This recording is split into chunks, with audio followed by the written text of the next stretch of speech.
Plus நிகழ்ச்சியோடு இணைந்திருக்கின்றீர்கள். இன்றும் நாட்டில் இடம்பெற்ற நிகழ்வுகளின் தொகுப்புகளை உள்ளடக்கி பத்திரிகைகளில் வெளிவந்த செய்திகளை உங்களோடு பகிர்ந்து கொள்ள தயாராக இருக்கின்றோம்.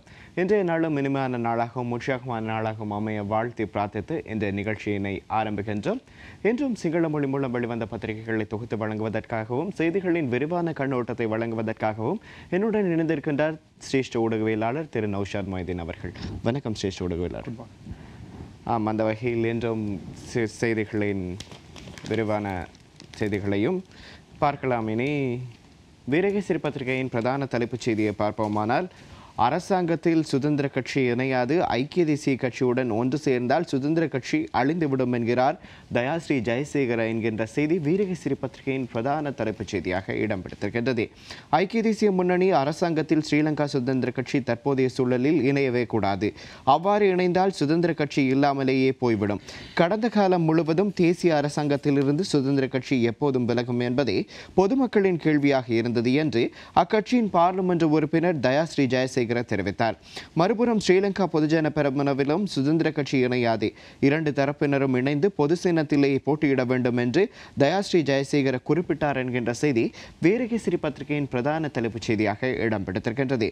என்ன நடக்கும் என்பதை பொறுத்திருந்து பாருங்கள், அரசியலில் என்ன நடக்கப் போகின்றது என்பதை பொறுத்திருந்து பாருங்கள் என்று பிரதமர் ரணில் விக்ரமசிங்க தெரிவித்துள்ளார் என்கின்ற செய்தியும் வீரகேசரி பத்திரிகையின் பிரதான கட்டமிடப்பட்ட செய்தியாக காணப்படுகின்றது. அமைச்சு பதவி குறித்து ஐக்கிய தேசிய கட்சிக்கு நெருக்கடி, மஹிந்த கூறுகிறார். அமைச்சரவை அமைச்சு பதவிகள் விடயத்தில் ஐக்கிய தேசிய கட்சி பாராளுமன்ற உறுப்பினர்களிடையே பாரிய அதிருப்தி நிலை ஏற்பட்டிருக்கின்றது என்று முன்னாள் ஜனாதிபதி மஹிந்த ராஜபக்ஷ தெரிவித்தார். நேற்று முன்தினம் அனுராதபுரத்திற்கு விஜயம் செய்த மஹிந்த ராஜபக்ஷ அங்கு ஊடகவியலாளர்களிடம் கருத்து தெரிவிக்கும் போது இவ்வாறு தெரிவித்தார் என்கின்ற செய்தி வீரகேசரி பத்திரிகையின் பிரதான தலைப்புச் செய்திகளில் ஒன்றாக காணப்படுகின்றது. இனி தினக்குரல் பத்திரிகையின் பிரதான செய்தியை பார்ப்போமானால், 2019 மக்களை தொடர்ந்தும் ஐநா ஒன்றுபடுத்தும், புத்தாண்டில் ஐநா மக்களை தொடர்ந்தும் ஒன்றிணைக்கும் பணியில் ஈடுபடுவதுடன் தீர்வுகளுக்கான வெளியொன்றை ஏற்படுத்தும் என்று ஐநா செயலாளர் நாயகம் அன்டோனியோ குட்டரேஸ் தெரிவித்திருக்கின்றார். 2019 ஆண்டிற்கான ஐநாவின் நிகழ்ச்சி நிரல் ஏற்பாட்டின் போதே அவர் இதனை தெரிவித்துள்ளார் என்கின்ற செய்தி தினக்குரல் பத்திரிகையின் பிரதான செய்தியாக இடம்பெடுத்திருக்கின்றது. இந்த செய்திகளை தினக்குரல் பத்திரிகையின் வீரகேசரி பத்திரிகையின் பிரதான செய்திகளாக இடம்பெடுத்திருக்கின்றன. இது தொடர்பான விரிவான கண்ணோட்டத்தை இனி பார்க்கலாம். சிரேஷ்ட ஊடகவியலாளர் அவர்களே, இப்பொழுது அமைச்சரவை நியமிக்கப்பட்டு அமைச்சரவைக்குள் அந்த நியமனங்கள் தொடர்பான பல பிரச்சனைகள் இருக்கின்ற நிலையில் ஒவ்வொரு அமைச்சருக்குமான திணைக்களங்கள் கூட்டுத்தாபனங்கள் ஒதுக்கீடு செய்யப்பட்டிருக்கின்றன. அதிலும் இப்பொழுது சில அதிருப்திகள் அமைச்சர்கள் மத்தியில் ஏற்பட்டிருப்பதைத்தான் நாங்கள் இங்கு பார்க்கக்கூடியதாக இருக்கின்றது. ஜனாதிபதி தனக்கு கீழ் இன்னும் பல நிறுவனங்களை தொடர்ந்து வைத்திருக்கின்றார். ஒரு சிங்கள பத்திரிகை ஜனாதிபதியின் கீழ் 43 நிறுவனங்கள் வருவதாகவும், இன்னொரு சிங்கள பத்திரிகை ஜனாதிபதியின் கீழ் 21 நிறுவனங்கள் வருவதாகவும் குறிப்பிட்டிருப்பதை நாங்கள் இங்கே பார்க்கக்கூடியதாக இருக்கின்றது. திவைன பத்திரிகையின் தலைப்புச் செய்தியின்படி எமதி விஷயன் கெசட் கரை ஜனபதிට ආයතන 21ක් අගමැතිට 24ක් මංගලට 48ක් என்று அந்த செய்தி கூறுகின்றது. அதே நேரம் லங்காதீப பத்திரிகையின் பிரதான தலைப்புச் செய்தியின்படி அமாத்தியாங்ஷ விஷய கெசட்டுවේ එයි ආයතන 43ක් ஜனபதி යටතට என்ற தலைப்பில் 43 நிறுவனங்கள் இருப்பதாக கூறப்படுகின்றது. ஆனால் எவ்வாறாயினும் இன்னும் சில தகவல்களை நாங்கள் சற்று தேடி பார்க்கின்ற பொழுது ஜனாதிபதியின் கீழ் 21 நிறுவனங்கள் இருக்கின்றன என்ற தகவல் தான் பெரும்பாலும் சரியான தகவல்களாக இருக்க வேண்டும் என்று நாங்கள் கருதக்கூடியதாக இருக்கின்றது. பிரதமரின் கீழ் 24 நிறுவனங்கள் கொண்டு வரப்பட்டிருக்கின்றன. அமைச்சர் மங்கள சமரவீரவின் கீழ் 48 நிறுவனங்கள் கொண்டு வரப்பட்டிருக்கின்றன என்று இது தொடர்பான மேலதிக தகவல்களை நாங்கள் பார்க்கக்கூடியதாக இருக்கின்றது. இதில் குறிப்பாக ஊடகத்துறை அமைச்சுக்கான அந்த பொறுப்புகளை ஒதுக்கீடு செய்வதில் பிரச்சனைகள் ஏற்படலாம் என்று பெரும்பாலும் எதிர்பார்க்கப்பட்டது. ஜனாதிபதி அரசாங்க ஊடகங்களை தொடர்ந்து தன்வசம் வைத்திருப்பார் அல்லது தன்வசம் வைத்திருப்பதற்கான நடவடிக்கைகளை அவர் எடுத்துள்ளதாக சில பத்திரிகைகள் ஏற்கனவே தகவல்களை வெளியிட்டிருந்தன. கடந்த வாரமளவில் அதனை நாங்கள் பார்க்கக்கூடியதாக இருந்தது. அவ்வாறு ஜனாதிபதி செய்திருந்தால் அது இன்னும் ஒரு முரண்பாட்டு நிலையை நிச்சயம் தோற்றுவித்திருக்கும். ஆனால் ஜனாதிபதி அவ்வாறு செய்யவில்லை. அந்த ஊடக நிறுவனங்கள் அனைத்தும் அரசாங்க ஊடக நிறுவனங்களான பிரதான ஊடக நிறுவனங்களான இலங்கை ரூபவாயினி கூட்டுத்தாபனம், இலங்கை ஒளிபரப்பு கூட்டுத்தாபனம், ITN, லேக் ஹவுஸ் போன்ற நிறுவனங்கள் ஊடக அமைச்சின் கீழ் அமைச்சர் மங்கள சமரவீரவின் கீழ் கொண்டு வரப்பட்டிருப்பதை நாங்கள் பார்க்கக்கூடியதாக இருக்கின்றது. எனவே இதன் மூலம் ஒரு பாரிய மீண்டும் ஒரு நெருக்கடி நிலை ஏற்படுவது தவிர்க்கப்பட்டிருக்கின்றது. இது மிகவும் வரவேற்கத்தக்க ஒரு விடமாக இருக்கின்றது. ஐக்கிய தேசிய கட்சியின் சில அமைச்சர்களை பொறுத்தமட்டில் அவர்கள் முதலில் அமைச்சரவை அந்தஸ்துள்ள அமைச்சராக இருக்க வேண்டும் என்று ஆசைப்பட்டார்கள். பிறகு அமைச்சர் பதவி வழங்குகின்ற பொழுது தங்களுக்கு இன்ன அமைச்சுகள் கிடைக்க வேண்டும் என்று ஆசைப்பட்டார்கள். அதன் பிறகு வழங்கப்பட்ட அமைச்சுகளோடு சேர்த்து மேலும் சில அமைச்சுக்களும் வழங்கப்பட வேண்டும் என்று விரும்பினார்கள். அதன் பிறகு அமைச்சுகளின் கீழ் இன்னென்ன திணைக்களங்கள் இன்னென்ன கூட்டுத்தாபனங்கள் எல்லாம் வர வேண்டும் என்று விரும்பினார்கள். இப்பொழுது கடைசியாக அந்த கூட்டுத்தாபனங்கள் திணைக்களங்கள் அவர்களிடம் வழங்கப்பட்டிருக்கின்ற நிலையில் அது போதாது, அது தங்களுக்குரியதல்ல, தங்களால் அதை செய்ய முடியாது அல்லது தங்களுக்கு அது போதாது என்ற ரீதியில் இப்பொழுது அவர்கள் மத்தியில் ஒருவாறான குழப்ப நிலை ஏற்பட்டிருப்பதைத்தான் நாங்கள் இந்த செய்திகளை விரிவாக பார்க்கின்ற பொழுது புரிந்து கொள்ளக்கூடியதாக இருக்கின்றது. ஒரு சில விதிவிலக்கான அமைச்சர்களையும் நாங்கள் அண்மை காலங்களில் பார்த்தோம். அமைச்சர் மலிக் சமரவிக்ரம, மனோ கணேசன், ரிஷாட் பதியுதீன் போன்றவர்கள் தங்களுக்கு அமைச்சு பதவி தேவையில்லை என்று கூட சொல்லியிருந்தார்கள். இருந்தாலும் அவர்களுக்கு வழங்கப்பட்டிருக்கின்றது. தேவையில்லை என்று சொல்வதே ஒரு பெரிய விடயமாகத்தான் நோக்கப்பட்டது.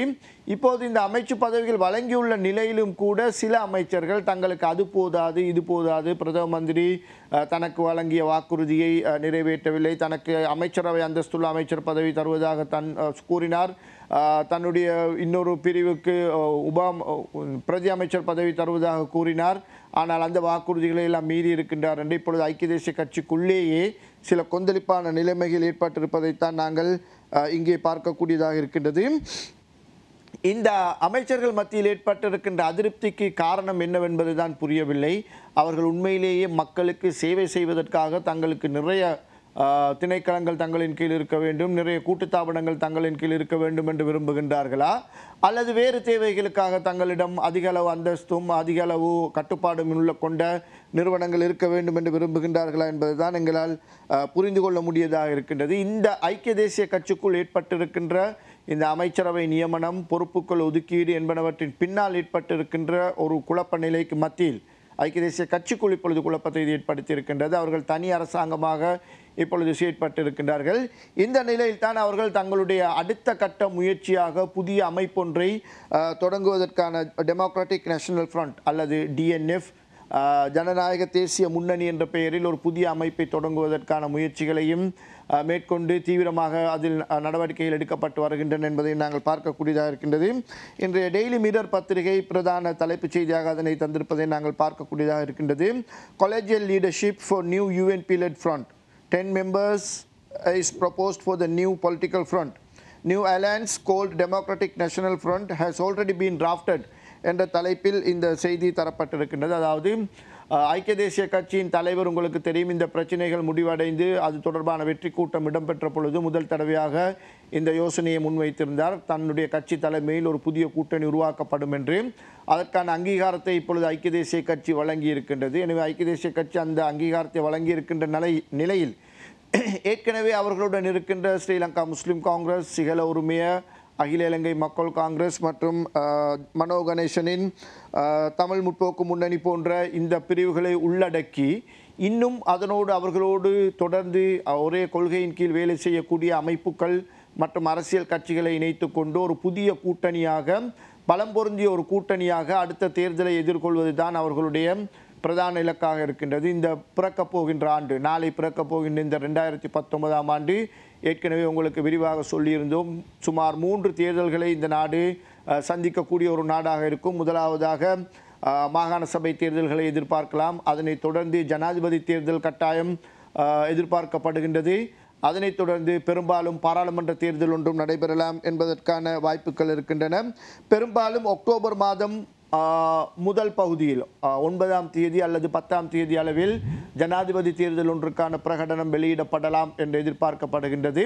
அதனைத் தொடர்ந்து பாராளுமன்றத்துக்குள் ஒரு தீர்மானத்தை கொண்டு வந்து பொது தேர்தல் ஒன்றுக்கு விரைவாக செல்லக்கூடிய ஒரு வாய்ப்பும் இருப்பதாகத்தான் இப்பொழுது அரசியல் அரங்கில் பரவலாக பேசிக்கொள்ளப்படுகின்றது. இப்பொழுது நாம் ஏற்கனவே கூறியபடி இந்த 52 நாள் அரசியல் கொந்தளிப்பில் மஹிந்த தரப்புக்கு கிடைத்திருக்கின்ற ஒரே வெற்றி ஒரு சீக்கிரமான தேர்தலை நோக்கி, ஒரு விரைவான தேர்தலை நோக்கி இந்த நாட்டையும் நாட்டு மக்களையும் தள்ளுவதில் அவர்கள் வெற்றி கண்டிருக்கிறார்கள். இப்பொழுது எல்லோருமே தேர்தல் பற்றி தான் பேச தொடங்கி இருக்கிறார்கள். எனவே இந்த பாராளுமன்றத்தின் முடிவு காலம் நிறைவடைவதற்கு முன்னதாகவே பாராளுமன்ற தேர்தல் ஒன்றை நடத்தக்கூடிய ஒரே சாத்தியமாக இருக்கின்ற பாராளுமன்றத்துக்குள்ளேயே தேர்தல் ஒன்றை நடத்த வேண்டும், இந்த பாராளுமன்றத்தை கலைக்க வேண்டும் என்ற ஒரு தீர்மானத்தை கொண்டு வந்து 3/2 பெரும்பான்மையோடு அந்த தீர்மானத்தை நிறைவேற்றி அதன் மூலம் பாராளுமன்றத்தை கலைத்து புதிய தேர்தல் ஒன்றுக்கு செல்வதற்கான முயற்சிகள் இப்பொழுது மேற்கொள்ளப்பட்டு வருகின்றன. ஸ்ரீலங்கா சுதந்திர கட்சி தலைமையிலான ஐக்கிய தேசிய முன்னணி, ஐக்கிய மக்கள் முன்னணி இது தொடர்பாக விரிவாக ஆராய்ந்து வருகின்றது. இப்பொழுது எதிர்க்கட்சி தலைவர் என்று தன்னை அழைத்துக் கொள்கின்ற அல்லது சபாநாயகரினால் அங்கீகரிக்கப்பட்டிருக்கின்ற மஹிந்த ராஜபக்சவும் இவ்வாறான ஒரு முயற்சி பாராளுமன்றத்துக்குள் கொண்டு வரப்பட்டால் அதனை அங்கீகரிப்பதற்கு தாங்கள் தயாராக இருப்பதாக அவர் கூறியிருக்கின்றார். ஜேவிபியும் கிட்டத்தட்ட அதே போன்ற ஒரு நிலைப்பாட்டில் தான் இருக்கின்றது. ஐக்கிய தேசிய கட்சிக்குள்ளும் பெரும்பாலான உறுப்பினர்கள் நாங்கள் இனி ஒரு தேர்தலுக்கு செல்லலாம் என்று குறிப்பிட்டிருக்கின்றார்கள். இந்த அமைச்சரவை மாற்றங்கள் குறித்தான அதிருப்தியில் அவர்கள் இருந்து கொண்டிருக்கையில் தான் இந்த முடிவும் வெளியாகிருக்கின்றது. இந்த நிலையிலும் கூட ஐக்கிய தேசிய கட்சியின் பின்வரிசை உறுப்பினர்கள் சிலர் தொடர்ந்தும் கட்சியோடு அதிருப்தியில் தான் இன்னமும் இருக்கின்றார்கள் என்பதை நாங்கள் பார்க்கக்கூடியதாக இருக்கின்றது. கட்சி தலைமைத்துவத்தில் மாற்றம் செய்யப்பட வேண்டும் என்ற ஒரு கோரிக்கை அல்லது ஒரு கூக்குரல் தொடர்ந்தும் அந்த கட்சிக்குள் ஒலித்து கொண்டே இருப்பதை நாங்கள் பார்க்கக்கூடியதாக இருக்கின்றது. சிங்கள மக்கள் மத்தியில் இந்த யானைகளை 2 வகையாக பிரிப்பார்கள். ஒன்று பொதி சுமக்கின்ற யானை, அதாவது மரக்குற்றிகளையும் ஏனைய பொருட்களையும் தூக்கி செல்வதற்காக பயன்படுத்துகின்ற யானை, பொதி சுமக்கும் யானை. மற்றது பெரஹர அலி என்று சொல்வார்கள், பெரஹர யானைகள் என்று குறிப்பிடுவார்கள். பெரஹராவில் அலங்காரமாக அவைக்குரிய நேரத்துக்கு கொண்டு வரப்பட்டு அவை குளிப்பாட்டப்பட்டு சோடிக்கப்பட்டு மிகவும் கம்பீரமாக மிகவும் ராஜ மரியாதையோடு அந்த யானைகள் அழைத்து செல்லப்படும். இப்பொழுது இந்த பின்வரிசை உறுப்பினர்கள் தாங்கள் எப்பொழுதுமே இந்த பொதி சுமக்கும் யானைகள் தானா என்ற கேள்வி எழுப்பியிருக்கின்றார்கள். காரணம், ஐக்கிய தேசிய கட்சி தலைமைத்துவம் ஒவ்வொரு முறையும் பிரச்சனையை எதிர்நோக்குகின்ற பொழுது இந்த அரசியல் போராட்டத்தில் கூட மிகவும் தீவிரமாக செயற்பட்டவர்கள் இந்த பின்வரிசை உறுப்பினர்களாக இருக்கின்றார்கள். பின்வரிசை உறுப்பினர்களின் பலம் அப்போதுதான் கட்சிக்கு தெரிய வருகின்றது. அவர்களை அந்த கட்சி அந்த நேரத்தில் பயன்படுத்துகின்றது. ஆனால் அதற்கு பின்னர் அவர்களுக்கு கொடுக்க வேண்டியதை இந்த அமைச்சு பொறுப்புகளின் போதோ அல்லது ஏனைய பொறுப்புகளின் போதோ அவர்களை உதாசீனம் செய்து வருகின்றது இந்த தலைமைத்துவம் என்பதுதான் அவர்களுடைய கோரிக்கையாக இருக்கின்றது. அவர்கள் இந்த பெரஹராலி என்று குறிப்பிடுவது, பெரஹராவில் வரும் யானைகள் என்று குறிப்பிடுவது யூடிவி நியூஸ் அவர் நியூஸ் நிகழ்ச்சியில் சிறியதோர் இடைவேளை.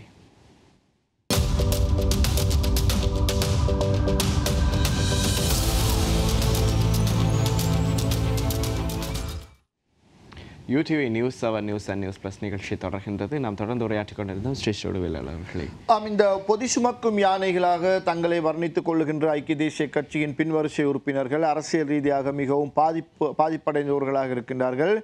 தொடர்ந்து நமது மக்களை சந்திக்கின்ற பொழுது அவர்கள் இனம் தெரியாத ஒரு அவமானத்துக்கு உட்பட்டவர்களாக கருதப்படுகின்றார்கள். எனவே தங்களை இந்த நிலையிலிருந்து விடுவித்து தாங்களும் அவர்களால் வர்ணிக்கப்படுகின்ற இந்த பெரஹர யானைகள் போல், அதாவது அமைச்சர் பதவி ஏற்றுக்கொண்டிருக்கின்ற அமைச்சர்கள் என்ற கம்பீரத்தோடு அலங்காரத்தோடு மக்கள் மத்தியில் பவனி வந்து கொண்டிருக்கின்ற அவர்களைப் போல்தான் தாங்களும் வர வேண்டும் என்று நினைக்கின்றார்கள். அப்படி பார்க்க போனால் ஐக்கிய தேசிய கட்சியில் இருக்கின்ற இப்பொழுது இருக்கின்ற 106 பேரையும் அமைச்சர்கள் ஆக்கினால்தான் இது சாத்தியமாகக்கூடியதாக இருக்கும். எனவே ஐக்கிய தேசிய கட்சி ஒரு புதிய அமைப்பை உருவாக்கி அந்த புதிய அமைப்புக்குள் இன்னும் பல அமைப்புகளை சேர்த்து அதற்கு தலைமை தாங்க வேண்டும் என்ற ஒரு நினைப்போடு செயற்படுகின்ற பொழுது கட்சிக்கு உள்ளே ஏற்படுகின்ற இந்த கொந்தளிப்புகளை அடக்க வேண்டிய ஒரு தேவையும் அங்கே இருக்கின்றது என்பதை நாங்கள் புரிந்து கொள்ள வேண்டும். அவ்வாறான ஒரு தேவையை இந்த கட்சி தலைமைத்துவம் எவ்வாறு சமாளிக்கப் போகின்றது என்பதுதான் இப்பொழுது ஒரு பெரிய சவாலாக அங்கே நோக்கப்படுகின்றது.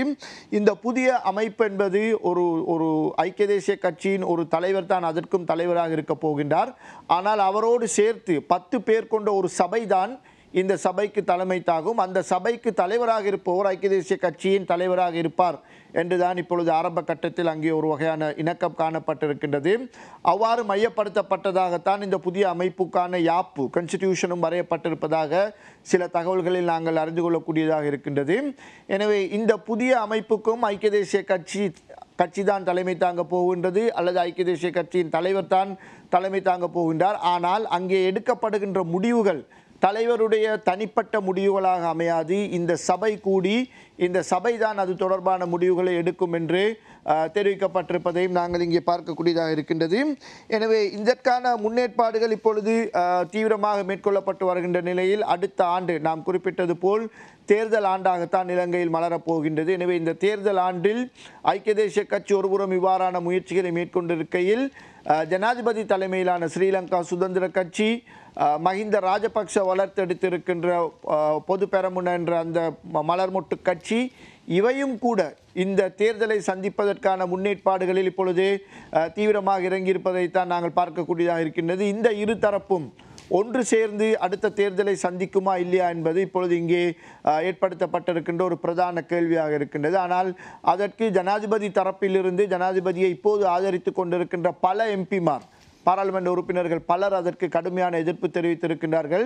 இந்த எதிர்ப்பின் காரணமாகத்தான் ஒரு பிரிவினர், ஜனாதிபதியை எதிர்க்கின்ற ஒரு பிரிவினர் ஸ்ரீலங்கா சுதந்திர கட்சியின் தலைமையகத்தை கைப்பற்றிவிடலாம் என்ற ஒரு அச்சமும் ஜனாதிபதிக்கு ஏற்பட்டதால் தான் வரலாற்றில் என்றுமே இல்லாதவாறு அவர் இலங்கை வெளிநாட்டுக்கு செல்லும் பொழுது, விடுமுறைக்காக வெளிநாடு செல்லும் பொழுது கட்சியின் தலைமை அலுவலகத்தை மூடிவிட்டு சென்றிருக்கின்றார். தான் வந்த பிறகுதான் கட்சியின் தலைமை அலுவலகம் திறக்கப்பட வேண்டும் என்று குறிப்பிட்டிருக்கின்றார். பெரும்பாலும் இன்று நாளை தான் அந்த கட்சியின் அலுவலகம் மீண்டும் திறப்பதற்கான வாய்ப்பு இருக்கின்றது. எனவே ஜனாதிபதிக்கு ஸ்ரீலங்கா சுதந்திர கட்சிக்குள் அவ்வாறான ஒரு கொந்தளிப்பு ஏற்பட்டிருப்பதை நாங்கள் பார்க்கக்கூடியதாக இருக்கின்றது. சுமார் 10 பாராளுமன்ற உறுப்பினர்கள் இன்றைய நிலைமையில் இந்த மஹிந்த ராஜபக்சவால் உருவாக்கப்பட்ட அந்த புதிய கட்சியோடு இணைந்து செல்வதில் எதிர்ப்பு தெரிவித்திருக்கின்றார்கள். அவ்வாறு நீங்கள் இணைந்து செல்ல தீர்மானித்தால் நாங்கள் வேறு முடிவுகளை எடுக்க வேண்டி வரும் என்று ஜனாதிபதியிடம் நேரடியாக அவர்கள் கூறியிருக்கின்றார்கள். ஜனாதிபதி இல்லாத நேரத்தில் நடத்தப்பட்ட கட்சி செயலாளர் தலைமையிலான கூட்டத்தின் போது கடும் வாக்குவாதம் எழுந்திருக்கின்றது. எஸ்பி திசாநாயக்க, அண்மைய பிரச்சனைகளுக்கு முக்கிய காரணகர்த்தா என்று வர்ணிக்கப்பட்ட எஸ்பி திசாநாயக்க அங்கு பேச முற்பட்ட பொழுது அவருக்கும் கடுமையான எதிர்ப்பு தெரிவிக்கப்பட்டு அவர் கூட்டத்தில் இருந்து இடைநடுவில் வெளியேற வேண்டிய ஒரு நிலை ஏற்பட்டிருக்கின்றது. எனவே ஸ்ரீலங்கா சுதந்திர கட்சிக்குள்ளும் இவ்வாறான ஒரு குழப்ப நிலை ஏற்பட்டிருக்கின்றது. இந்த குழப்ப நிலையை தங்களுக்கு சாதகமாக பயன்படுத்த முனைகின்ற அந்த மலர்மொட்டு கட்சி, மஹிந்த ராஜபக்சவால் உருவாக்கப்பட்டிருக்கின்ற கட்சி, இந்த நிலைமையை தங்களுக்கு சாதகமாக்கி தங்களுடைய பலத்தை காட்டும் வகையில் உடன்பாடு ஒன்று செய்து கொள்வதாக இருந்தால் அதற்கு தங்களுடைய பிரிவு தான் தலைமை தாங்க வேண்டும், தங்களுடைய கட்சி சின்னம் தான் பொது சின்னமாக ஏற்றுக்கொள்ளப்பட வேண்டும் என்ற நிபந்தனைகளை இப்பொழுதே ஜனாதிபதி மைத்திரிபால சிறிசேன மீது திணிக்க தொடங்கி இருக்கின்றன. எனவே ஜனாதிபதி மைத்திரிபால சிறிசேன இப்பொழுது தன்னுடைய கட்சி உறுப்பினர்கள் பலராலும் கைவிடப்பட்ட நிலையில் அல்லது அதிருப்திக்குள்ளான நிலையில் அவருக்கு தங்கி இருக்கக்கூடிய ஒரே கதி, ஐக்கிய தேசிய கட்சியும் அவரை இப்பொழுது முழுமையாக கைவிட்டு விட்டது. முன்னர் அவர் ஐக்கிய தேசிய கட்சியில் தொங்கிக் கொண்டிருந்தார் என்பது இந்த நாடே அறிந்த விடயம். ஆனால் இப்பொழுது அதையும் கைவிட்டு இருக்கின்றார். ஸ்ரீலங்கா சுதந்திர கட்சிக்குள் அவரால் நியமிக்கப்பட்ட சில தேசிய பட்டியல் உறுப்பினர்கள் உட்பட பலர் இப்பொழுது அவரை கைவிடும் நிலைக்கு தள்ளப்பட்டிருக்கின்றார்கள். எல்லோரும் மஹிந்தவின் பக்கம் இருக்கின்றார்.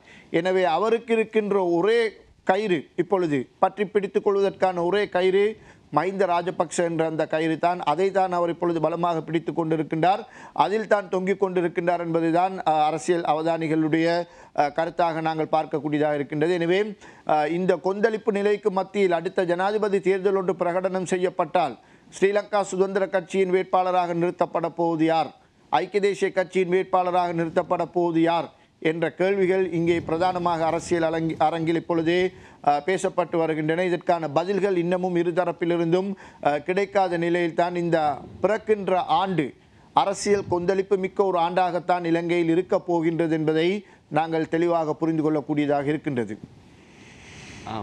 அந்த வகையில் இன்றைய இரண்டாவது பிரதான செய்தியை பார்ப்போமானால், 1099 ஏக்கர் காணியை இராணுவம் விடுவிக்கும். வடக்கு கிழக்கு மாகாணங்களில் பரிசைக்காக பயன்படுத்தப்பட்ட மற்றொரு 1099 ஏக்கர் காணிகளை பொதுமக்களுக்கு விடுவிக்கப் போவதாக இராணுவம் கூறியுள்ளது. வடக்கு கிழக்கு மாகாணங்களில் பரிசைக்கு இராணுவம் பயன்படுத்திய காணிகளை இராணுவம் விடுவிக்க வேண்டும் என ஜனாதிபதி மைத்திரிபால சிறிசேன பணித்திருந்தார். தேசிய பாதுகாப்பிற்கு பாதிப்பு ஏற்படாதிருப்பதை உறுதிப்படுத்தி காணிகளை விடுவிப்பது குறித்து ஜனாதிபதி அறிவுறுத்தியிருந்தார். அதன் பின்னர் வடமாகாணத்தில் 1099 ஏக்கர் அரச காணி அடையாளம் காணப்பட்டதாக இராணுவம் தெரிவித்திருக்கின்றது. வடக்கு கிழக்கில் தனியார் மற்றும் அரச காணிகளை விடுவிக்கும் நடவடிக்கை இடம்பெற்று வரும் நிலையில் மேலதிகமாக இந்த நிலம் விடுவிக்கப்பட இருக்கின்றது.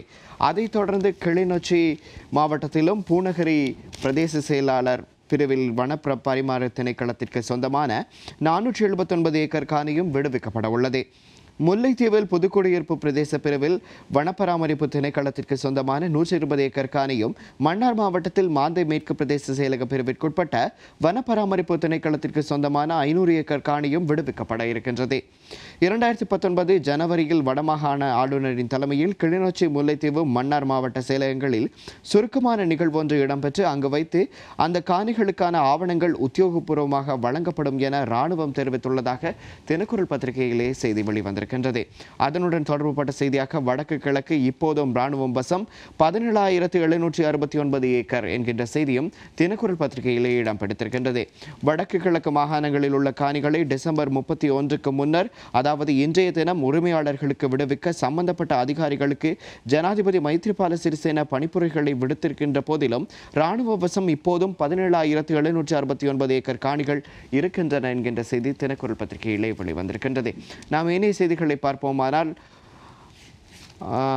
எரிபொருள் விலை 18% வீழ்ச்சி, பஸ் கட்டணமோ 4.2% குறைப்பு என்கின்ற செய்தியும் தினக்குரல் பத்திரிகையின் பிரதான செய்தியாக இடம் பிடித்திருக்கின்றது. அதாவது இந்த வருடம் பஸ் கட்டணங்கள் 3 தடவைகள் அதிகரிக்கப்பட்ட நிலையில் எரிபொருள்கள் விலை 17.98 குறைக்கப்பட்ட நிலையிலும் பஸ் கட்டணம் 6% குறைந்தது. அதேவேளை ஆக குறைந்த கட்டணம் 33% இந்த வருடம் அதிகரிக்கப்பட்டிருந்ததை உத்தியோகபூர்வ தரவுகள் காண்பிக்கின்றன என்கின்ற செய்தி தினக்குரல் பத்திரிகையிலே இடம் பிடித்திருக்கின்றது. இனி வீரகேசரி பத்திரிகையின் ஏனைய செய்திகளை பார்ப்போமானால், சத்திர சிகிச்சை நடந்தது உண்மைதான், ஆனால் தரையில் மேற்கொள்ளப்படவில்லை, விரைவில் விளையாட்டை ஆரம்பிப்பேன் என்கின்றார் யோஷிதா என்கின்ற செய்தியும் வீரகேசரி பத்திரிகையிலே இடம் பிடித்திருக்கின்றது. அதனுடன் இன்னும் முக்கியமான செய்தியாக காணப்படுவது வடக்கே செல்லும் நிவாரண ரயில் என்கின்ற செய்தி தினக்குரல் பத்திரிகையிலும் சரி வீரகேசரி பத்திரிகையிலும் சரி பிரதான செய்தியாக இடம் பிடித்திருக்கின்றது. இந்த செய்தியை பார்ப்போமானால், வெள்ளத்தால் பாதிக்கப்பட்ட வடக்கு மாகாண நிவாரணப் பொருட்கள் விசேட ரயில் ஒன்று கொழும்பு கோட்டையிலிருந்து நாளை செவ்வாய்க்கிழமை கிளிநொச்சிக்கு செல்ல உள்ளது. அண்மையில் பெய்த கடும் மழையினால் ஏற்பட்ட வெள்ளத்தினால் வவுனியா, கிளிநொச்சி, முல்லைத்தீவு, யாழ்ப்பாணம் ஆகிய மாவட்டங்கள் பாதிக்கப்பட்டுள்ளன. இதற்கான நிவாரணத்தை கொண்டு செல்லும் ரயிலே நாளை செல்கின்றது என்கின்ற செய்தி தினக்குரல் பத்திரிகையிலே இடம் பிடித்திருக்கின்றது. இது தொடர்பான விரிவான செய்திகளை தொடர்ந்து கவனிப்போம். UDV news 7 news and news plus நிகழ்ச்சியில் சிறியதோர் இடைவெளியை தொடர்ந்து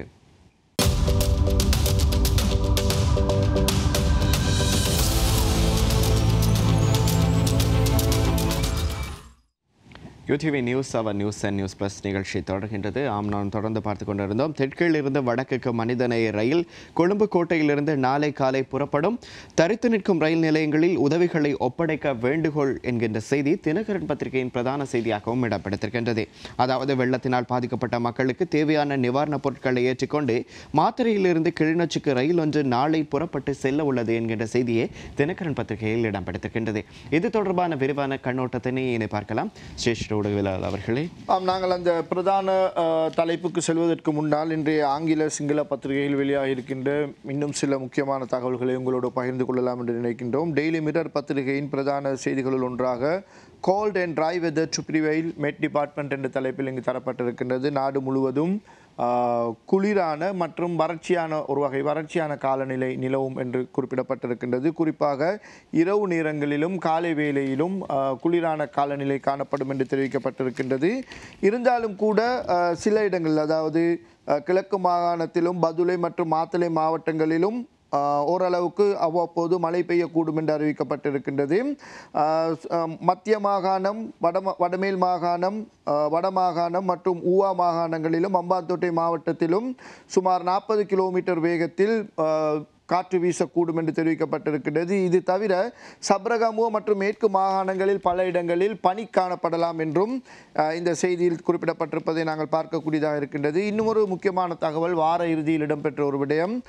elevator collapsing at Colombo 2 night club report from engineer to be obtain என்ற தலைப்பில் கொழும்பு 2 மாவட்டத்தில் உள்ள ஒரு இரவு விடுதியில் வார இறுதியில் ஒரு பாரம் தூக்கி லிஃப்ட் ஒன்று உடைந்து விழுந்ததனால் அதில் சிக்கிக்கொண்ட ஒரு நபர் மரணமடைந்திருக்கின்றார். அவர் ஒரு பிரபலமான ரகர் விளையாட்டு வீரர் என்பது தெரிய வந்திருக்கின்றது. இப்பொழுது அது தொடர்பாக அந்த நிறுவனத்தில் அந்த லிஃப்டை பொருத்திய அந்த நிறுவனத்தின் பொறியியலாளர்களிடமிருந்து சில அறிக்கைகளை போலீசார் கேட்டிருக்கின்றார்கள், விவரங்களை கேட்டிருக்கின்றார்கள். அவை கிடைத்த பிறகுதான் அது தொடர்பான மேலதிக நடவடிக்கைகளை எடுக்க முடியும் என்று தெரிவிக்கப்பட்டிருக்கின்ற கருத்தை இங்கே நாங்கள் பார்க்கக்கூடியதாக இருக்கின்றது. நொட்டோரியஸ் சேனா ஸ்டார்ட்ஸ் டிஸ்ட்ரோயிங் பெடி ஆஃப்டர் மெய்ஸ் என்ற தலைப்பில் அம்பாறை மாவட்டத்தில் சோள பயிர்ச்செய்கையில் பெரும் பாதிப்பை ஏற்படுத்திய சேனா கேட்டபிலர் என்ற ஒரு வகை பூச்சி இப்பொழுது பொலனறுவை மாவட்டத்திலும் பயிர்ச்செய்கைகளில் பாதிக்க தொடங்கி இருப்பதாகவும் இதனால் விவசாயிகள் பெரும் அசௌகரியங்களுக்கு முகம் கொடுத்திருப்பதாகவும் இந்த செய்திகளில் காணக்கூடியதாக இருக்கின்றது. விவசாய திணைக்களம் இது தொடர்பாக மக்களுக்கு விழிப்பூட்டும் செயற்பாடுகளையும் ஏற்படுத்தி இருக்கின்றது என்பதுதான் அந்த செய்தியாக அமைந்திருக்கின்றது. PM did not fulfill his promises. Radhakrishnan என்ற தலைப்பில் ராதாகிருஷ்ணன் தெரிவித்திருக்கின்ற கருத்து, தனக்கு அமைச்சு பதவி வழங்கப்படும் என்றும் பதுளை மாவட்டத்தை சேர்ந்த இன்னொருவருக்கு பிரதி அமைச்சர் பதவி வழங்கப்படும் என்றும் பிரதம மந்திரி ரணில் விக்ரமசிங்க வாக்குறுதி அளித்திருந்தார். ஆனால் அந்த வாக்குறுதியை நிறைவேற்ற அவர் தவறிவிட்டார் என்று ராதாகிருஷ்ணன் தெரிவித்திருக்கின்ற அந்த கருத்தை நாங்கள் பார்க்கக்கூடியதாக இருக்கின்றது. Minister to bring cabinet papers to stop tuition on Sunday. ஞாயிற்றுக்கிழமைகளில் தனியார் வகுப்புகளை நடத்துவதை நிறுத்துவது தொடர்பாக அமைச்சரவை பத்திரம் ஒன்று சமர்ப்பிக்கப்படும் என்று புத்த சாசன அமைச்சர் காமினி ஜெயவிக்ரம பெரேராவை மேற்கோள் காட்டி இந்த செய்தி தரப்பட்டிருக்கின்றது. ஏற்கனவே இது தொடர்பாக பல முயற்சிகள் மேற்கொள்ளப்பட்டும் கூட அவை உரிய பலனளிக்க தவறியிருக்கின்றன. மாணவர்கள் மத்தியில் சமய போதனை குறைவாக காணப்படுகின்றது, அல்லது சமய போதனைகளிலிருந்து சமய வகுப்புகளிலிருந்து அவர்கள் விலகிச் செல்வதால் தான் பல்வேறு சமூக பிரச்சனைகள் தோற்றம் பெறுகின்றன என்பதெல்லாம் இப்பொழுது அடையாளம் காணப்பட்டிருக்கின்ற விடயங்களாக இருக்கின்றன. எனவே அவற்றை தவிர்த்து மாணவர்களை சமய வழியிலும் நல்வழிப்படுத்தும் வகையில் எல்லா சமய தலைவர்களும் 4 சமயங்களின் தலைவர்களும் கேட்டுக்கொண்டதன் பிரகாரம் இப்பொழுது ஞாயிற்றுக்கிழமைகளில் இந்த தனியார் வகுப்புகளை இடைநிறுத்தி தனியார் வகுப்புகளை தடை செய்து மாணவர்களை முழுமையாக சமய கற்கைகளின் பக்கம் திசை திருப்புவதற்கான ஒரு முயற்சி மேற்கொள்ளப்பட்டு வருவதாக அமைச்சர் காமினி ஜெயவிக்ரம பெரேராவை மேற்கோள் காட்டி இந்த தகவல் தரப்பட்டிருக்கின்றது. Vandalizing Buddha statues in Mawanella ministry committee to probe என்ற தலைப்பில் அமைச்சர் சஜித் பிரேமதாசை மேற்கோள் காட்டி இந்த செய்தி தரப்பட்டிருக்கின்றது. மாவனல்லை பிரதேசத்தில் சேதமாக்கப்பட்ட அந்த புத்தர் சிலைகள் தொடர்பான மதிப்பீடுகளை மேற்கொள்வதற்கு இப்பொழுது அமைச்சினால் ஒரு குழு நியமிக்கப்பட்டிருக்கின்றது. அந்த குழுவின் மதிப்பீடுகளின் பிரகாரம் அந்த புத்தர் சிலைகளை புனரமைப்பு செய்வதற்கான நடவடிக்கைகள் எடுக்கப்படும் என்று அவர் தெரிவித்திருக்கின்றார். இதே நேரம் மாவனல்லை மக்கள் இந்த விடயத்தில் மிகவும் பொறுமையாக நடந்து கொண்டமைக்காக அவர் அந்த மக்களுக்கு நன்றியும் கூறியிருக்கின்றார் என்ற தகவலை நாங்கள் இங்கே பார்க்கக்கூடியதாக இருக்கின்றது. இனி நாம் பிரதான தலைப்புக்கு செல்லலாம் என்று நினைக்கின்றோம். இன்றும் நாங்கள் இந்த வெள்ள நிலை தொடர்பான சில முக்கியமான தகவல்களை உங்களோடு பகிர்ந்து கொள்ளலாம் என்று நினைக்கின்றோம். குறிப்பாக வார இறுதி பத்திரிகை, நேற்று வெளியான சில ஆங்கில பத்திரிகைகளில் இது தொடர்பான சில முக்கியமான தகவல்களை நாங்கள் அவதானிக்கக்கூடியதாக இருக்கின்றது. தமிழ் பத்திரிகைகளில் அந்த விடயங்கள் இப்பொழுது பெரிதுபடுத்தப்படாமல் உள்ளே அமைகின்ற செய்திகளாக மாறியிருக்கின்ற நிலையில்தான் இன்னமும் இந்த பிரச்சினை ஒரு முக்கிய பிரச்சனையாக சமூகத்தில் காணப்படுகின்றது. குறிப்பாக வடபகுதி மக்கள் மத்தியில் இந்த பிரச்சனை இன்னமும் நீடித்து கொண்டிருக்கின்றது. பாதிக்கப்பட்ட மக்கள் இன்னும் துன்பங்களை அனுபவித்துக் கொண்டிருக்கின்றார்கள். எனவே அவர்களுக்கு எங்களுடைய அனுதாபங்களையும் தெரிவிக்கும் வகையில் அது தொடர்பான விரிவான சில தகவல்களை உங்களோடு பகிர்ந்து கொள்ளலாம் என்று நினைக்கின்றோம். வடக்கின் 5 மாவட்டங்கள் உட்பட கண்டி மாவட்டம், நூரெலியா மாவட்டம், கம்பா மாவட்டம், கேகாலை மாவட்டம் என்பனவும் இந்த வெள்ள நிலைமைகளால் மோசமான காலநிலையால் பாதிக்கப்பட்டிருக்கின்றன. சுமார் 39,895 குடும்பங்களை சேர்ந்த 1,23,862 பேர் பாதிக்கப்பட்டிருக்கின்றார்கள். இதில் ஆக மோசமான பாதிப்பு இடம்பெற்றிருக்கின்ற இடம்தான் வடபகுதியின் கிளிநொச்சி மாவட்டம். கிளிநொச்சி மாவட்டத்தில் 25,281 குடும்பங்களை சேர்ந்த 78,528 பேர் பாதிக்கப்பட்டிருக்கின்றார்கள். முல்லைத்தீவு மாவட்டத்தில் 10,318 குடும்பங்களைச் சேர்ந்த 32,551 பேர் பாதிக்கப்பட்டிருக்கின்றார்கள். அதேபோல் யாழ்ப்பாணத்தில் 4,257 குடும்பங்களை சேர்ந்த 12,642 பேர் பாதிக்கப்பட்டிருக்கின்றார்கள் என்று இங்கே காணக்கூடியதாக இருக்கின்றது. இது தவிர கண்டி, மன்னார், புத்தளம், நுவரெலியா, மாத்தளை, கம்பஹா, கேகாலை ஆகிய மாவட்டங்களையும் உள்ளடக்கியதாக இந்த எல்லா மாவட்டங்களையும் சேர்ந்த சுமார் 39,000 குடும்பங்களைச் சேர்ந்தவர்கள் தான் இங்கே பாதிக்கப்பட்டிருக்கின்றார்கள். 39,895 குடும்பங்களை சேர்ந்த 1,23,862 பேர் பாதிக்கப்பட்டிருக்கின்றார்கள் என்று இடர் முகாமைத்துவ நிலையத்தை மேற்கோள் காட்டித்தான் இந்த தகவல்கள் வெளியாக இருக்கின்றன. இந்த இடர் முகாமைத்துவ நிறுவனத்தால் இப்பொழுது 13 நிவாரண நிலையங்கள் நடத்தப்பட்டு வருகின்றன. அதில் 3,820 பேர் தங்க வைக்கப்பட்டு அவர்களுக்கு தேவையான வசதிகள் செய்து கொடுக்கப்பட்டிருக்கின்றன. இன்னும் பாதிக்கப்பட்ட நூற்றுக்கணக்கான மக்கள் தங்களுடைய உறவினர்களோடும் நண்பர்களோடும் தங்கியிருக்கின்றார்கள் என்றும் இந்த செய்திகளில் நாங்கள் பார்க்கக்கூடியதாக இருக்கின்றது. இங்கே வடபகுதியில் இந்த வெள்ள நிலை மிகவும் மோசமடைவதற்கு முக்கிய காரணமாக அடையாளம் காணப்பட்டிருக்கின்ற விடயம்தான் இந்த இரணைமடு, கிளிநொச்சி மாவட்டத்தின் கீழ் வருகின்ற இரணைமடு குளத்தின் வான் கதவுகள் ஒரு முறையற்ற விதத்தில் திறக்கப்பட்டிருக்கின்றன என்ற ஒரு குற்றச்சாட்டு இப்பொழுது எழுந்திருக்கின்றது. இந்த இரணைமடு குளத்தின் வான் கதவுகள் பராமரிப்பில் அல்லது அவற்றை திறந்து விடுவதற்கான முயற்சிகளில் அதிகாரிகள் அலட்சியமாக நடந்து கொண்டார்களா என்ற கேள்வி இப்பொழுது முன்வைக்கப்பட்டிருக்கின்றது. குறிப்பாக நீர்ப்பாசன திணைக்களத்தை சேர்ந்த அதிகாரிகளும் இந்த குல முகாமைத்துவத்தில் ஈடுபட்டிருக்கின்ற அதிகாரிகளும் இரணைமடு குல முகாமைத்துவத்தில் ஈடுபட்டிருக்கின்ற அதிகாரிகளும் இந்த விடயத்தில் அலட்சிய போக்கை கடைபிடித்திருக்கின்றார்களா என்ற ஒரு சந்தேகம் கிளப்பப்பட்டிருக்கின்றது. அது தொடர்பாக விசாரிப்பதற்காக வடமாகாண ஆளுநர் 3 கொண்ட ஒரு குழுவை நியமித்திருக்கின்றார்.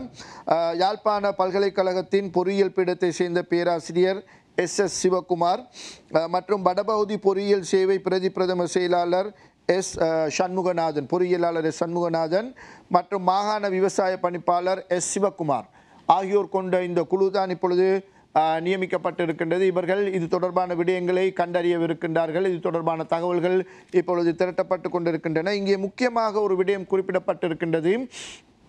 நேற்றைய ஆங்கில வார இறுதி பத்திரிகைகளில் சில ஆங்கில ஊடகவியலாளர்கள் இந்த பாதிக்கப்பட்ட மக்களை நேரடியாக சென்று பார்த்திருக்கின்றார்கள். அப்பொழுது அந்த மக்கள் தெரிவித்திருக்கின்ற ஒரு கருத்து மிகவும் அவதானத்தை ஈர்க்கத்தக்க ஒரு கருத்தாக அமைந்ததை நாங்களும் பார்க்கக்கூடியதாக இருந்தது. அதாவது, நாங்கள் பல அழிவுகளை இந்த பிரதேசத்தில் சந்தித்திருக்கின்றோம். கடைசியாக யுத்தம் காரணமாக நாங்கள் இடம்பெயர்ந்து பெரும் கஷ்டங்களை அனுபவித்திருந்தோம். அதன் பிறகு யுத்தம் முடிவடைந்து அமைதி திரும்பி நாங்கள் இயல்பு வாழ்க்கைக்கு இப்பொழுது திரும்பிக் கொண்டிருக்கின்றோம். கடந்த ஓரிரு வருடங்களாக எங்களுடைய சொந்த இடங்களில் நாங்கள் நிம்மதியாக வாழ்ந்து கொண்டிருக்கின்றோம். இந்த பகுதியில் மீண்டும் நாங்கள் வந்து குடியேறிய பிறகு எங்களுடைய உள்ளங்களில் ஏற்பட்ட ஒரே ஒரு எண்ணம், மீண்டும் ஒரு இடப்பெயர்வு எங்களுக்கு வந்துவிடக்கூடாது. எந்த காரணம் கொண்டும் நாங்கள் இந்த இடத்தை விட்டு மீண்டும் இடம்பெயரக்கூடிய ஒரு நிலைமை எங்களுக்கு வந்துவிடக்கூடாது என்று தான் நாங்கள் நினைத்து கொண்டிருந்தோம். ஆனால் இப்போது இயற்கை எங்களை எங்களுடைய சொந்த இடங்களிலிருந்து துரத்தி விட்டது என்று அந்த மக்கள் பெரும் கண்ணீரும் வேதனையுமாக ஊடகவியலாளர்களிடம் தெரிவித்திருக்கின்றார்கள். இவை ஆங்கில பத்திரிகைகளில் நாம் வாசித்த சில பத்திகளில் இருந்து, கொலம்ஸிலிருந்து திரட்டிய தகவலாக இருக்கின்றது. எனவே இது மிகவும் கவலைக்குரிய ஒரு விடயமாக இருக்கின்றது. இந்த இரணைமடு குளத்தின் நீர்மட்டம் 39.5 அடி வரை உயருவதற்கு அனுமதிக்கப்பட்டிருக்கின்றது என்பதுதான் இங்கே பிரதானமான குற்றச்சாட்டாக இருக்கின்றது. இது வழமையாக அந்த குளம் கொண்டிருக்கக்கூடிய நீர் கொள்ளளவை விட 3.5 அடி உயரமானதாக இருக்கின்றது என்பதுதான் இங்கே நாங்கள் பார்க்கக்கூடியதாக இருக்கின்றது. இதன் காரணமாக 3 அடிக்கு மேல் நீர் மேலதிகமாக அங்கே தேங்கவிடப்பட்டதால் குளத்திற்கு மேலாகவே, குளத்துக்கு மேல் பரப்பிலிருந்தே நீர் வழிய தொடங்கி இருக்கின்றது. அந்த நீர் அவ்வாறு வழிந்து கொண்டு இருக்கையில் தான் இந்த குளத்தை பராமரிப்பவர்கள் அல்லது முகாமைத்துவம் செய்பவர்கள் கீழே இருக்கின்ற வான்கதவுகளையும் ஒரே அடியாக திறந்து விட்டிருக்கின்றார்கள். எனவே ஒரே அடியாக வான்கதவுகள் திறக்கப்பட்டு அதிலிருந்து நீர் வெளியேறி குளத்துக்கு மேலாகவும் நீர் பாய்ந்து தான் இந்த பாரிய அனர்த்தம் ஏற்பட்டிருக்கின்றது என்பதுதான் இப்பொழுது கண்டுபிடிக்கப்பட்டிருக்கின்ற விடயமாக இருக்கின்றது. இங்கே ஒரு ஓய்வு பெற்ற பொறியியலாளர் ஒருவர், இந்த நீர்ப்பாசனத்துறையோடு சம்பந்தப்பட்ட ஓய்வு பெற்ற பொறியியலாளர் ஒருவர் தன்னுடைய பெயரை வெளியில் சொல்ல விரும்பாமல் இந்த ஆங்கில ஊடகவியலாளரிடம் ஒரு கருத்தை தெரிவித்திருக்கின்றார். அதாவது, எல்டிடியின் கட்டுப்பாட்டில் இந்த பிரதேசம் இருந்தது. உங்களுக்கு தெரியும், ஏற்கனவே நாங்கள் கிளிநொச்சி பிரதேசம் பற்றி, இரணைமடு குளம் பற்றி சொல்லியிருக்கின்றோம். முழுக்க முழுக்க எல்டிடியின் கட்டுப்பாட்டில் இருந்த பிரதேசம். அவ்வாறு அந்த கட்டுப்பாட்டில் இருந்த நேரத்தில் கூட அவர்கள் மான்குளத்துக்கு ஒருவரை அனுப்பி, ஓக்கிட்டோக்கியில் அனுப்பி, அவர் மான்குளத்திலிருந்து இரணைமடுவோடு தொடர்பில் இருந்து இந்த வெள்ள நீரை கட்டுப்படுத்தும் முயற்சியில் அவர்கள் ஈடுபடுவார்கள். இந்த இடையில் இருக்கின்ற கனகராயன் ஆறின் நீர்மட்டம் உயரும் போதே கிளிநொச்சி இரணைமடு குளத்தின் வான்கதவுகளை ஒவ்வொன்றாக திறந்து விட்டிருந்தால், வளமையாக அவ்வாறு தான் நடைபெறுவது உண்டு, ஒவ்வொன்றாக திறந்து விட்டிருந்தால் அந்த நீர் மெல்ல மெல்ல வெளியேறி இவ்வளவு பெரிய பாதிப்பு ஏற்படாமல் தடுத்திருக்கும். ஆனால் இந்த கனகராயன் ஆறின் நீர்மட்டம் உயர்ந்தும் கூட கிளிநொச்சியின் வான்கதவுகள், இரணைமடுவின் வான்கதவுகள் திறக்கப்படாமல் குளத்துக்கு மேலால் நீர் பாயும் அளவுக்கு நீர் விடப்பட்டிருக்கின்றது. அண்மையில் இந்த பிரதேசத்தில் பெய்த மழை சுமார் 375 மில்லிமீட்டர் முதல் 400 மில்லிமீட்டர் மழை பெய்திருக்கின்றது. இது அந்த பிரதேசத்தில் வருடாந்தம் கிடைக்கின்ற மழை வீழ்ச்சியில் கிட்டத்தட்ட கால்வாசிக்கு சமனானது. ஒரு சில மணித்தியாலங்களில் இந்த மழை வீழ்ச்சி பதிவாகியிருக்கின்றது. எனவே அவ்வாறான கனமழை பெய்யும் பொழுதே இந்த சம்பந்தப்பட்ட அதிகாரிகள் இந்த ஆபத்தை எதிர்நோக்குவோம் என்ற ஒரு உணர்வுக்கு வந்திருக்க வேண்டும். எனவே அவர்கள் அலட்சியமாக இருந்திருக்கின்றார்கள் என்று இப்பொழுது சுட்டிக்காட்டப்பட்டிருக்கின்றது. 36 அடியில் நீரை வைத்திருந்தால் இந்த பிரச்சனை, 34 அடியில் நீரை வைத்திருந்தால் இந்த பிரச்சனை வந்திருக்காது. 36 அடி வரை இந்த நீர் தேக்கி வைக்கப்பட்டிருக்கின்றது. அதன் பிறகு 3 அடிகள் கூடியிருக்கின்றன. எனவே இதுதான் இந்த பிரச்சனைக்கு முக்கிய காரணம் என்று இப்பொழுது சொல்லப்பட்டிருக்கின்றது. எனவே இந்த இரணைமடு குளத்தை பராமரித்தவர்கள், வான்கதவுகளுக்கு பொறுப்பானவர்கள், நீர்ப்பாசன பொறியியலாளர்கள் இதில் அலட்சியமாக இருந்தார்களா என்ற ஒரு பிரதானமான கேள்வி இப்பொழுது முன்வைக்கப்பட்டிருக்கின்றது. அது தொடர்பான ஆய்வுகள் தான் இப்பொழுது மேற்கொள்ளப்பட்டு வருகின்றன. அவ்வாறு உண்மை அந்த விடயம் உண்மை என்று சொன்னால் சம்பந்தப்பட்ட அதிகாரிகள் மிகவும் பொறுப்பற்ற விதத்தில் நடந்து கொண்டிருக்கின்றார்கள். அதற்கான தண்டனை அவர்களுக்கு வழங்கப்பட வேண்டும், அதற்கு எதிரான நடவடிக்கை எடுக்கப்பட வேண்டும் என்பதுதான் இப்பொழுது பாதிக்கப்பட்ட மக்களின் கோரிக்கையாகவும் இருக்கின்றது என்பதை இங்கே நாங்கள் தெரிவித்துக் கொள்ள விரும்புகின்றோம். UDV news news news plus நிகழ்ச்சியில் சிறியதோர் இடைவேளை.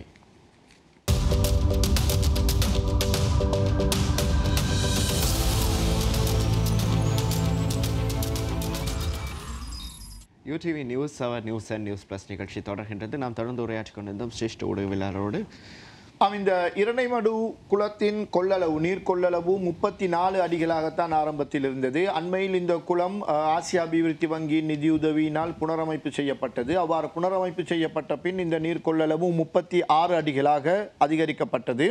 ஆனால் இப்பொழுது இந்த 36 அடியையும் தாண்டி 36 அடியாக அதிகரிக்கப்பட்டிருக்கின்ற நிலையிலேயே நீர்மட்டம் 34 அடியை வந்தவுடனேயே கொஞ்சம் கொஞ்சமாக ஒவ்வொரு கதவாக திறந்து ஓரளவு நீரை வெளியேற்றி இருக்க வேண்டும் என்பதுதான் இப்பொழுது அனுபவம் வாய்ந்த சில பொறியியலாளர்களின் கருத்தாக இருக்கின்றது. அவ்வாறு செய்திருந்தால் இந்த பாரிய வெள்ளப்பெருக்கை தடுத்திருக்கலாம். ஆனால் 36 அடிகளையும் தாண்டி 39.5 அடி வரைக்கும் நீர் சென்று குளத்துக்கு மேலால் நீர் பாய்ந்த பிறகு அது பாய்ந்து கொண்டிருக்கையில் கீழாக கதவுகளும் எல்லா கதவுகளும் ஒரே அடியாக திறக்கப்பட்டிருக்கின்றன. எனவே கதவுகள் ஒரே அடியாக திறக்கப்பட்டதனால் வெள்ள நீர் பாய்ந்தோடித்தான் தேங்கியிருந்த நீர் பாய்ந்தோடித்தான் இந்த பாரிய வெள்ளம் ஏற்பட்டிருப்பதாக குறிப்பிடப்பட்டிருக்கின்றது. இது மிகவும் கவலைக்குரிய ஒரு விடயமாக இருக்கின்றது. ஏன் இவ்வாறு நடந்து கொண்டார்கள்? முறையான திட்டமிடல்கள் இல்லையா? மான்குளத்துக்கும் இரணைமடுவுக்கும் இடையில் ஒரு தொடர்பாடலில் ஒரு தவறு ஏற்பட்டிருப்பதாகவும் சில செய்திகளில் நாங்கள் பார்க்கக்கூடியதாக இருக்கின்றது. அந்த மான்குளம் நீர்ப்பாசன திணைக்களத்துக்கும் இரணைமடு குளத்தில் இருக்கின்ற அந்த முகாமைத்துவ பிரிவுக்கும் இடையில் சரியான தொடர்புகள் ஏற்படுத்தப்பட்டில்லை அல்லது அவர்களுக்கு இடையில் தொடர்புகள் இருந்தில்லை. எனவே அவர்களால் தகவல்களை பரிமாறிக்கொள்ள முடியாமல் இருந்திருக்கின்றது என்பன போன்ற கருத்துக்களும் இங்கே முன்வைக்கப்பட்டிருக்கின்றன. எவ்வாறாயினும் எல்டிடி காலத்தில் எல்டிடியினராலேயே இந்த குளத்தை அவ்வளவு திட்டமிட்டு பயன்படுத்த முடியும் என்று சொன்னால், பராமரிக்க முடியும் என்று சொன்னால், ஏன் அரசாங்க அதிகாரிகளால் அது முடியாது? அரசாங்க அதிகாரிகள் இந்த விடயத்தில் ஏன் சரியான திட்டமிடலை மேற்கொள்ளவில்லை என்பது இங்கே விடை காணப்பட வேண்டிய ஒரு முக்கிய வினாவாக இருக்கின்றது. எனவே இதற்கு பொறுப்பானவர்கள் யாராக இருந்தாலும் அவர்கள் தண்டிக்கப்பட வேண்டியவர்கள், கண்டிக்கப்பட வேண்டியவர்கள். இது தொடர்பான நடவடிக்கை எடுக்கப்படும் என மக்கள் எதிர்பார்க்கின்றார்கள்.